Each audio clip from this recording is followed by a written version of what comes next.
부산진 믿음의 가족 여러분, 오늘도 주님과 함께 동행하는 복된 하루가 되시기를 바랍니다. 오늘 말씀은 사무엘하 6장 1절에서 11절입니다. 다윗이 이스라엘에서 뽑은 무리 3만 명을 다시 모으고 다윗이 일어나 자기와 함께 있는 모든 사람과 더불어 바알레 유다로 가서 거기서 하나님의 궤를 메어 오려고 하니 그 궤는 그룹들 사이에 좌정하신 만군의 여호와의 이름으로 불리는 것이라. 그들이 하나님의 궤를 새 수레에 싣고 산에 있는 아비나답의 집에서 나오는데 아비나답의 아들 우사와 아효가 그 새 수레를 모니라.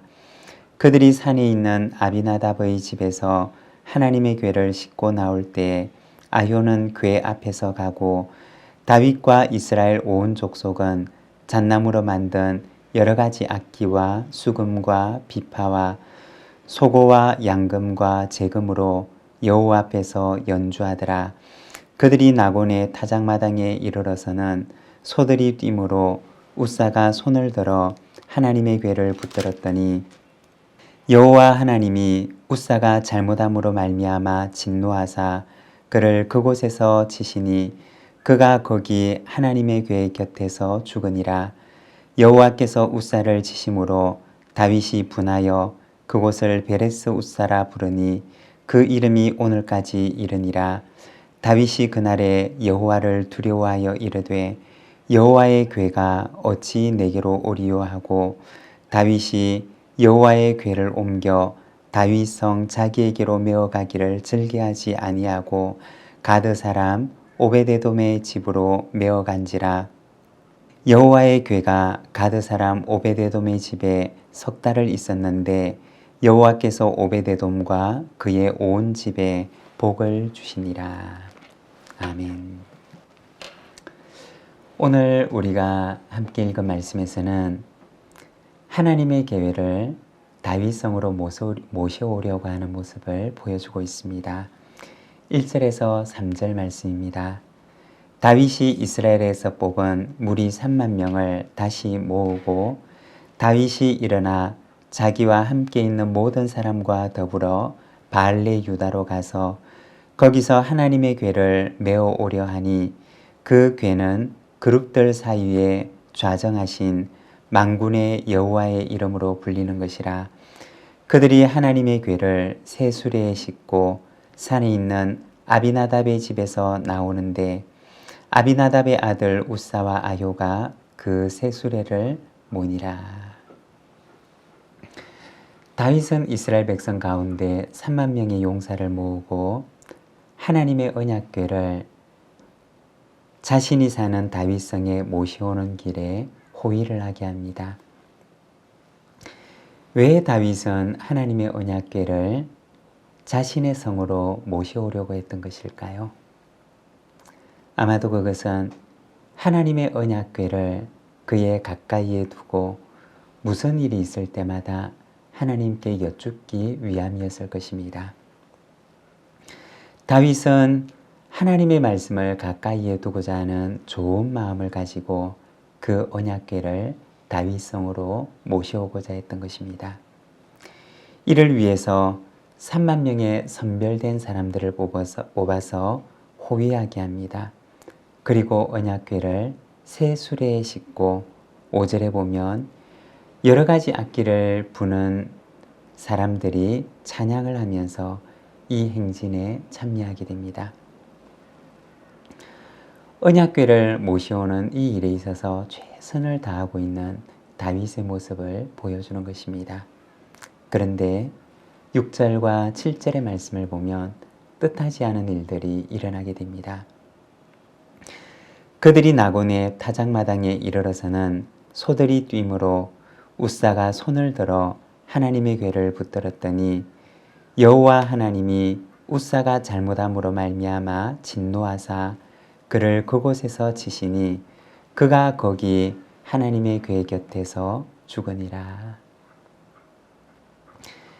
다윗성으로 모셔오는 그 도중에 궤를 옮겨오는 책임을 맡았던 우사라고 불리는 사람이 중간에 죽게 되는 일이 일어났던 것입니다.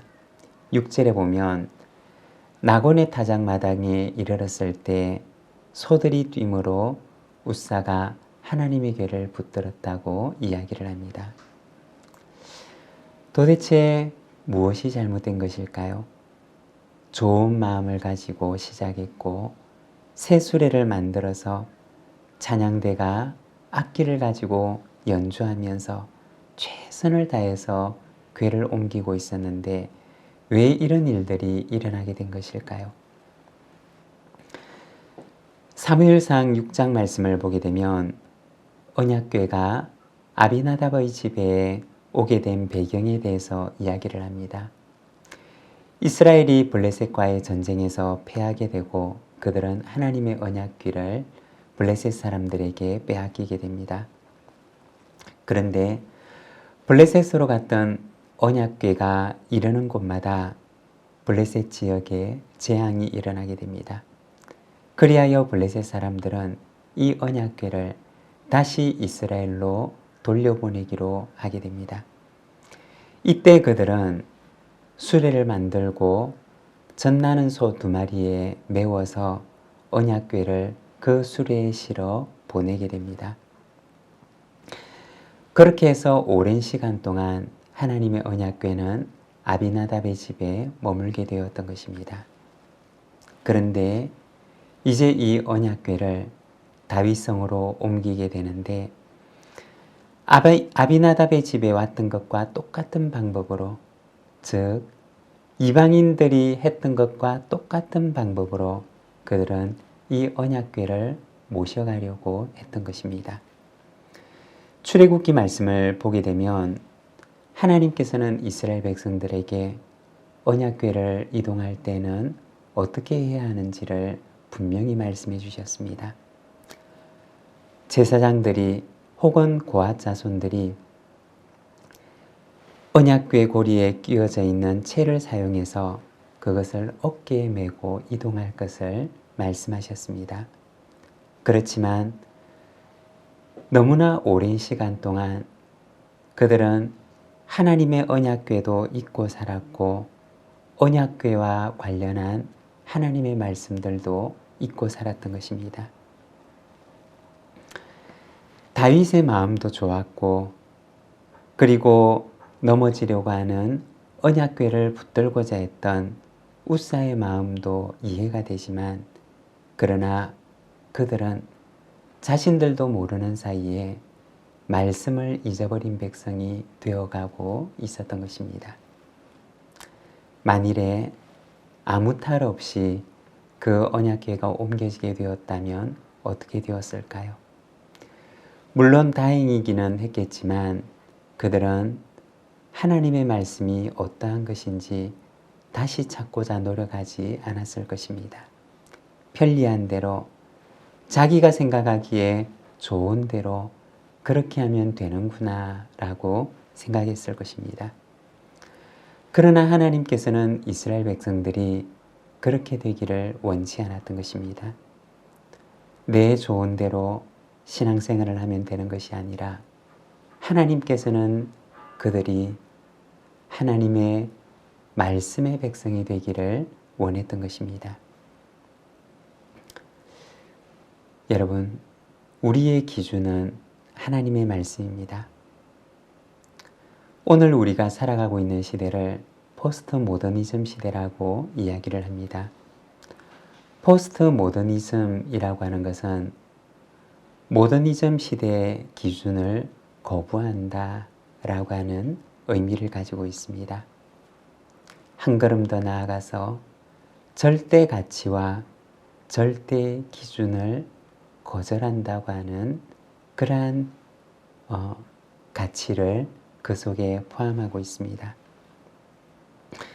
어떻게 보면 그 말이 이 시대에 맞는 것처럼 보이기도 하고 그것이 옳은 것처럼 여겨지기도 합니다.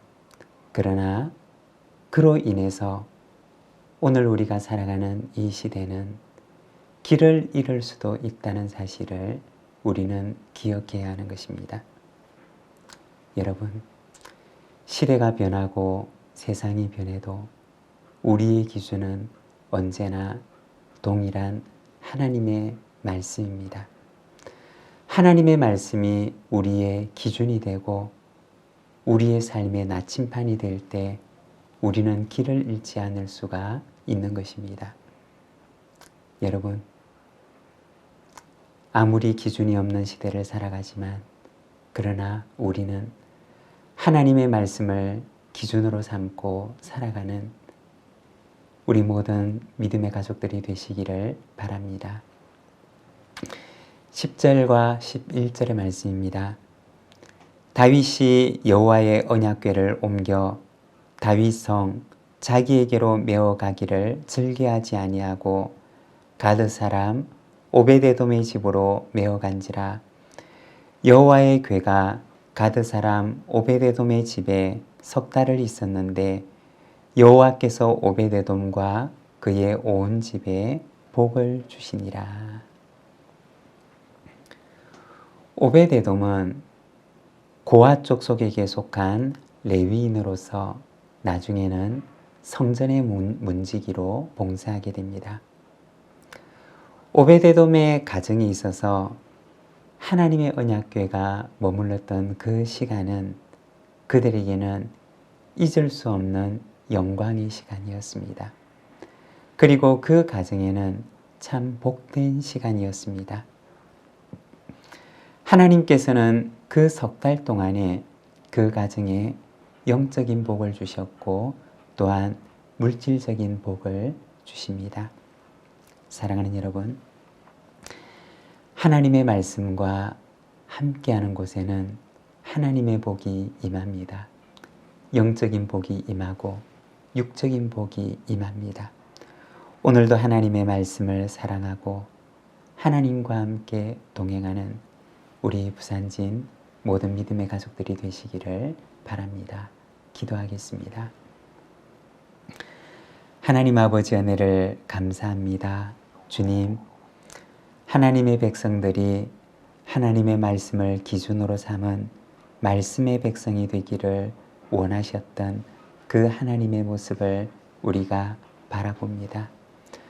말씀을 그들의 가정에 모셨던 오베데돔의 집에 하나님께서 주셨던 그 은혜와 복을 기억합니다. 하나님, 기도하옵기는 오늘 우리에게도 그와 같은 은혜를 주셔서 하나님의 말씀을 우리의 중심에 모시고 우리의 가정의 기준이 되도록 하여 우리가 주님의 말씀을 굳건하게 붙들고 이 혼란한 시대를 믿음으로 승리하며 살아갈 수 있도록 인도하여 주시기를 원합니다. 이 하루를 주께 의탁합니다. 오늘도 주님과 함께 동행하는 거룩하고 복된 하루가 되게 하시며 이 하루를 능히 감당할 수 있는 힘과 용기를 오늘도 우리에게 허락하여 주시옵소서. 예수님의 이름으로 기도드립니다. 아멘.